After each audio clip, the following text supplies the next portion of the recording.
Alright, Shalom Akim, Kahala Imla Yahaba Shim Yashab Bashim Kakodash, double on Instagram's apostles, Thawdi Al Shah for the strength in order to make this video as well.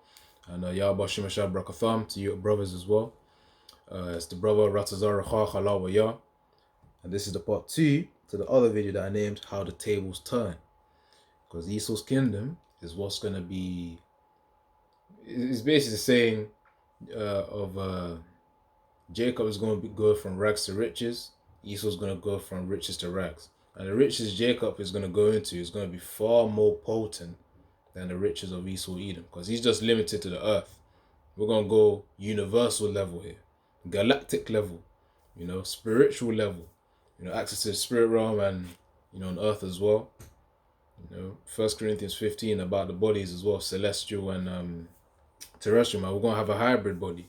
A hybrid spiritual body between the celestial and the terrestrial. We're going to have a term for it as well in the Hebrew. Lashawan Kodash, the holy tongue. So yeah, I read James 2 and 13 in the last one. So I'm going to read it again and I'm going to continue from there. So James 2 and 13, for he shall have judgment without mercy that hath showed no mercy. And mercy rejoiceth against judgment. So really, that mercy ain't going to be nothing. I mean, there ain't going to be no mercy upon Esau either, man. Work upon work upon work upon work upon work until Sabbath though. Until Sabbath, they're going to be working 24/7. There's going to be some broken teeth, broken bones. Some Edomites are going to be working crippled as well. Each arc to their favoring. Every brother has their preference. So that was James 2 and 13. Let me get to Luke 16 and 24 as well. This might even be shorter than I think. But I'm going to bring out the precept because the main point was made in the previous video. But I'm going to bring out what I can here. So that was James 2 and 13.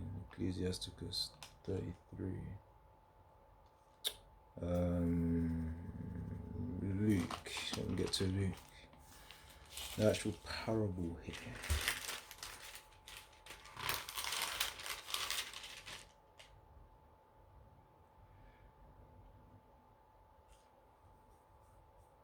Oh, that's John. I just realized. Matthew, Mark, Luke, John.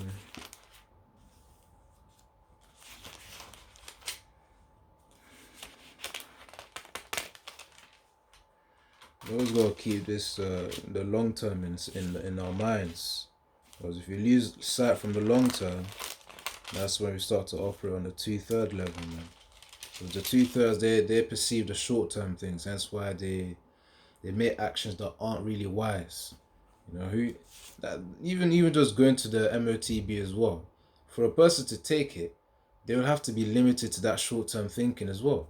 You'll be thinking, oh damn, how are we gonna eat?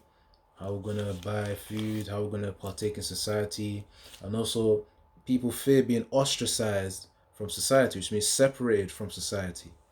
Really, Yahweh Shema has been preparing us for quite some time now for the separation of society anyways, because, family members, friends, they don't really want to mingle with you that much. And there's a reason why, the spirits are detaching. Because Yahweh Shai did say that he came to bring division, not peace. To bring a sword. That's to divide his elect, Yahweh Shem Yoshia's elect, from the 2/3 of Israel. So that's the reason why we're being ostracized from society. Spiritually, obviously, certain spirits, really the elect of Yahweh Shem Yoshia, are separated from the 2/3 spirits. So from there, it would then be downright clear who's down with Yahushua and who's not. So that that's the point there. Let me get to Luke 16 though.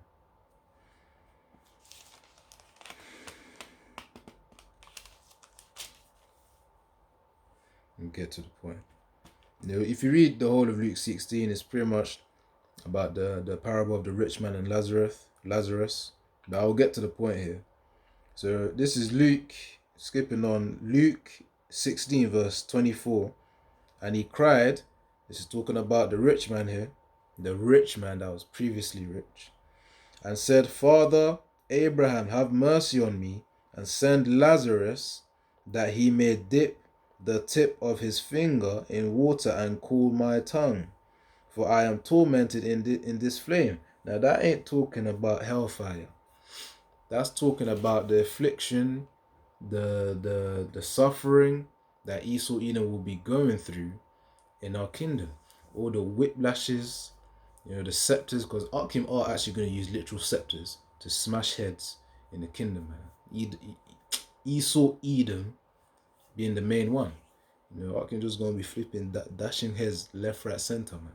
Anyways, the point is, because of all that suffering in the kingdom that the rich man's going to go through, Esau Edom, which, as I said in the previous video, the rich man represents the Edomites, Esau Edom, and then Lazarus represents Israel.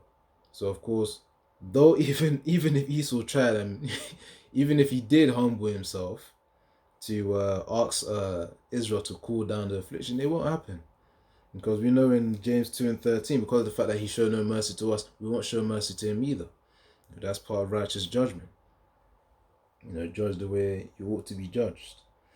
But yeah, that's all through the wisdom of Yahweh Hashem Yahushai, because of course what they've done unto us, we're going to do unto them. He that killed by the sword will be killed by the sword. So they're going. He that leadeth into captivity shall go into captivity. So Esau Edom will receive his damnation. So yeah, 24 again. Luke 16:24. And he cried and said, Father Abraham, have mercy on me, which he won't have mercy on Esau Edom, and send Lazarus, that he may dip the tip of his finger in water and cool my tongue, for I am tormented in this flame. So this phrase here, where it says and cool my tongue, is really just talking about Esau Edom begging for some mercy. That's the coolness, to reduce the affliction, to reduce the suffering. That's what it means here. So with that, let me get Ecclesiasticus 33.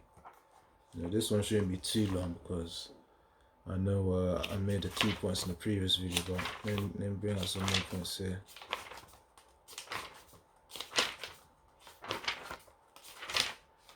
So Ecclesiasticus 33 and about 26, 25.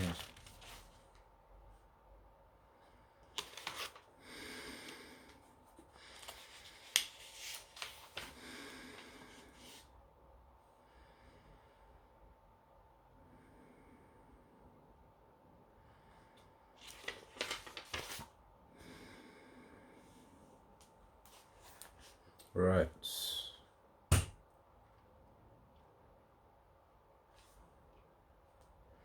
Yeah, so that was Luke 16, verse 24, about Esau begging for mercy. A rich man begging for mercy, and obviously an easing in the suffering, which won't happen. It will not happen. So Ecclesiasticus 33 and 24. Actually, no, not 24. Ecclesiasticus 33 and 25. If thou set thy servant to labor, thou shalt find rest. But if thou let him go idle, he shall seek liberty. A yoke and a collar do bow the neck. So are tortures and torments for an evil servant. Send him to labor, that he be not idle, for idleness teacheth much evil. Let me read verse 28. Set him to work as it fit for him. If he be not obedient, put on more heavy fetters. So that's how Israel is going to be dealing with Esau, man. We ain't going to make him be idle, because of course it says evil comes from it, man. And let's give an example of that type of evil. I don't know where I heard this from, but let's say if Esau actually tries to build a darn another weapon of destruction within the kingdom, let's say in his caves, it's not going to work anyways, man. But the point is, because he's going to be so tired from all that work it's like, all right, cool. There ain't no point of even trying. And even if we did give them strength to do so, we're playing with them. That's what we're doing.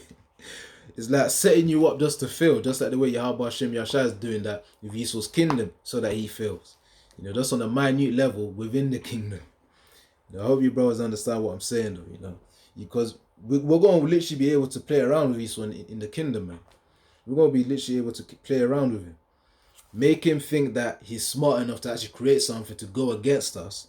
And then when Esau tries to unleash that weapon, we just look at him, that in the Looney Tunes cartoons, or in one of them old 90s cartoons as well, where you got the super wise cartoon character and you got the foolish character that keeps trying and trying and trying and trying and trying to put down the wise character, man. And the wise character looks at the foolish character as a fool. And that's the way we're going to be looking at Esau in the kingdom, man. Because it's like, why are you trying for something that you're destined to fail at? That's the point. So I'll read it again. Ecclesiasticus 33 and 25. If thou set thy servant to labor, to work, thou shalt find rest. So of course the point is to have when you have a servant, the point is to delegate tasks to him. To delegate tasks so that you get more free time to also rest your head and deal with more important matters. Hence why companies have employees. But yeah, we'll talk about servants. So if thou set thy servant to labor, thou shalt find rest. But if thou let him go idle, he shall seek liberty. So of course, if you let a servant not work or be focused upon works, he's going to seek freedom, man. That's the point. I mean, let's actually think about this. Why do you think we're called prisoners of hope, man? Because we're working for Yahushua as well. We're working for Yahushua. We're obliged to work for Yahushua, man. Because really, we can't have ultimate freedom in this kingdom. Of course, Yahweh has shown mercy upon us where, we can actually walk about and, go to the shops and, buy food, rent a place. There's a degree of freedom there, but that's by the mercy of Yahweh Shemashah. But we don't have ultimate freedom because we also have to beg from our enemies as well, man. If Esau took away the banking system, which he will, MOTB is going to be the new system, and he took away the food stores, he broke the supply chain, Jay ain't got nothing, man, apart from Yahweh Shemashah. So of course, we're still prisoners of Yahweh Shemashah, but yet we don't have complete freedom in this kingdom. That's what I'm trying to say. But going to the point of Esau, though, a yoke, verse 26, Ecclesiasticus 33 and 26, a yoke and a collar do bow the neck, so are tortures and torments for an evil servant. So of course, when you use tortures and torments, that's what's going to be used to humble the servant to just flipping get to darn work. That's the point.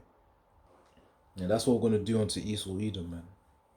Put torments and tortures. Mental tortures. Imagine mental tortures. Days of which you won't even allow them to sleep. What else? They're going to be going through grievous pain as well. Very, very sad, sorrowful pain. And yeah. But it's going to be a joke though in the kingdom too. Because we're just going to be laughing at them at the same time as we're punishing them too. So yeah. Anyways, let's get to it. So Ecclesiasticus 3 and 26. Ecclesiasticus 33 and 26. A yoke and a collar do bow the neck, so are tortures and torments for an evil servant. That's Esau Edom, man. He's an evil servant. So don't be surprised if he tries any slick stuff in the kingdom. So verse 27, send him to labor that he be not idle, for idleness teacheth much evil. Even Pharaoh knew that, man. Even Pharaoh knew that, man. That's why I said you are when Moses actually came to Pharaoh for the first time. I don't know, I think it was around like verse Exodus chapter 5 or chapter 6. When he came to Pharaoh for the first time, Pharaoh was like, oh, so you're idle because you want to go and worship Yahweh Shem Yahshua, man. Of course, in that day it was you want to go and worship your power Yahweh, because Yahweh was really in the chariots, guiding Israel. which that's a video for another day. But the point being is that when Moses came to Pharaoh to tell him, let Israel go so that they can worship Yahweh, the thing is, Pharaoh says, ye are idle. So of course he 10x'd the task that Israel had to do, man.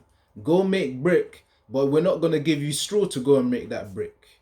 You know, the bricks that you go and make to do your works and constructions. And it says, ye are idle.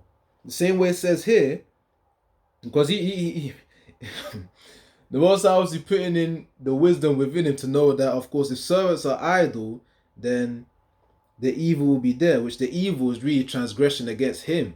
You know, obviously in his pride, in his understanding. I'm just trying to go from his perspective here. So let's get back to this though. So Ecclesiasticus 33:27, send him to labor, that's what Pharaoh did to Israel, that he be not idle, for idleness teacheth much evil. So of course that's the technique we're going to use upon Esau, Edom. Keep them working, because if they're idle, they will, muster up something evil, which is in their nature, the Edomites. So verse 28, set him to work as it fit for him. If he be not obedient, put on more heavy fetters. Let me search up the definition of fetters. If he ain't going to listen, we're going to put heavy fetters on him. Now the point is, I actually want to know the definition of fetters here. Definition of fetters. Right. Definition of fetters. Heavy fetters, man. Now, Google definition, it says here, a chain or manacle used to restrain a prisoner, typically placed around the ankles. Restrained with chains or manacles, typically around the ankles. So of course we're going to put, when the scriptures say in Ecclesiasticus 33 verse 28, set him to work as it fit for him. If he be not obedient, put on heavy fetters. So of course we're going to be putting on chains that Esau Edom's going to be, he's going to have to, it's going to be a workout for him, man, day by day. It's going to be a workout for him when Esau tries to raise up one leg. It's going to be a workout for him. Now just visualize it. Esau Edom, he's got a big chain and he's got a weight probably attached to that chain as well. Or even the chains themselves are going to be heavy, attached to his ankles. And then that's because of his disobedience. So of course, if he's slacking in the work, which Yahweh Shem Yashai will provide the power, because again, we're going to be spiritual. We're going to have spiritual power. We're going to be powers as well, gods, under Yahweh Yahushai. And then we're going to be able to make Esau slack off, maybe get him to work more, slack off again, play around with him. That's the point. But we're going to be able to make the heaviness of those chains be felt, even as Esau is working as well. We can have like a time schedule where it's like, okay, at this time the chains are just going to be heavy, and at this time, let's say leading up to Sabbath, we're going to lighten up the chains as well, because everyone's going to be resting in that time anyways. But the point is, it's going to be severe because we're going to be judging in righteousness, man. Yeah, so that's Ecclesiasticus 33 and 24 to 25 to 28. So really, that's the point right there, man. The tables going to turn. How the tables turn. That's what Lord J going to be saying, that, man. How the tables turn. It's funny as well because the Edomites that oppress Jake right now, who are in this truth through Yahweh Shem Yashai, they could say that literally when they call back their spirits in the kingdom of Yahushua, man. When we got our lands, and Yahweh Shem Yashai again, we endure to the end though, and that we actually do receive salvation. When we do get our land, when we do get our land, the thing is, when we could just bring a spirit from the spirit realm and be like, all right, cool, you're gonna be served. We're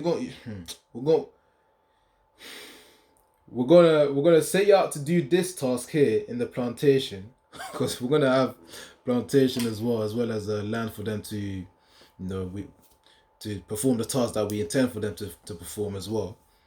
And then from there, that certain spirit of which you chose from the spirit realm, to come back here to serve you, however means it may be, because again, we're going to have spiritual power and access to the spirit realm and the physical realm as well. So in that time, when you bring back that spirit, man, you're going to say to him, of course, certain brothers going to have their own say, man, but for me, I'll probably have my own too. Again, Yahweh Shem Yashara to Zom endure to the end. How the tables turn, Start giving him a dance speech. I was giving him a speech, you start knacking his head with the scepter, man, clotting it left, right, center. Anyways, I'm gonna leave it there. So, Yaratazar, this is the type of thoughts we're supposed to have, meditating upon the kingdom, man. Everything else shall be added onto you. And those are the type of things that are going to be added onto you, which is really rulership over your enemies. Esau, Edom first, then all the others like Ishmael, Moab, Ammon, and all the others, all the other nations. So I'm gonna leave it there. Yahweh Shem Yashar Bashar Chakodash, with double honors to greatness on the apostles. Thoudia for the strength, to make this video as well. And Yaratazar, you brothers are also fired up and charged up as well, man. But we've got to keep meditating on the long term, and we got to keep enduring. So it's been a brother Ratazar Khalawaya, double honors to greatness on the apostles once more. Thoudia for the strength, to make this video too. And yeah.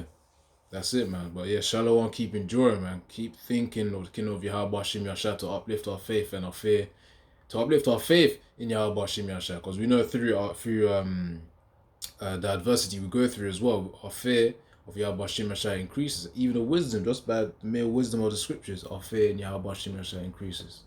But yeah, man, keep up the faith, man. That's the point. In Yahweh Shai. Shalom.